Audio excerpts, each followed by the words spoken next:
nobody really knows if a draft player is gonna pan out. And after the first year, we truly don't know. After the second year, nah. Third year, okay, we getting somewhere. But more likely than not, you will be from a large global position.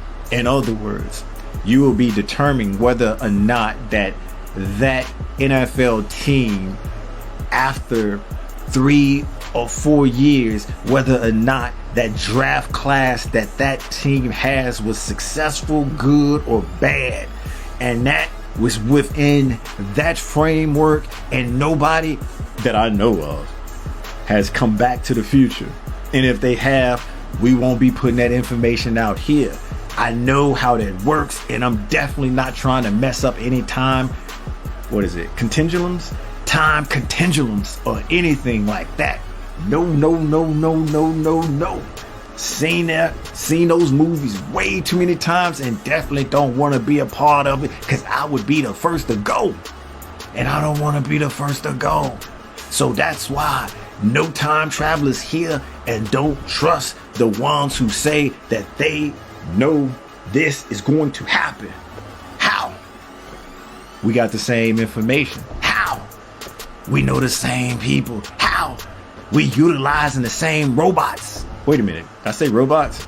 Yeah, we utilizing the same data and technology, unless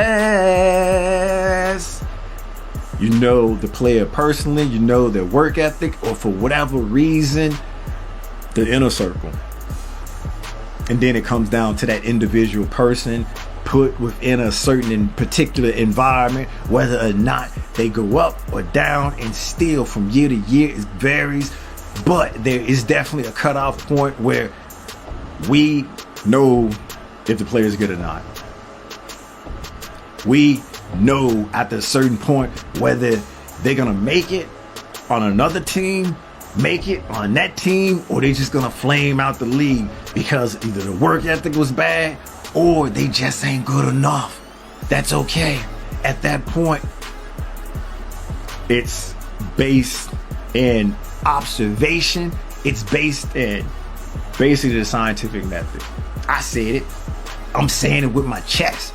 Based in the scientific method, because we done ran so many different experiments, I should say, and got the data needed, ran so many tests, and did it back to back.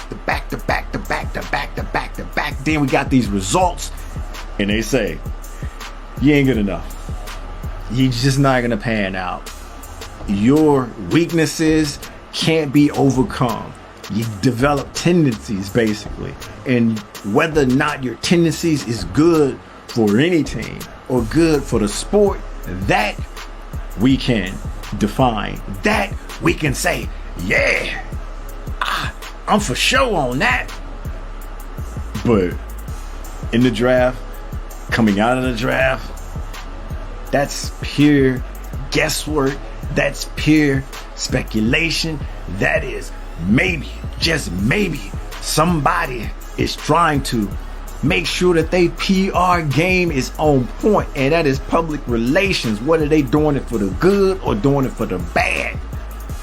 And PR is one hell of a drug. Yeah, it is.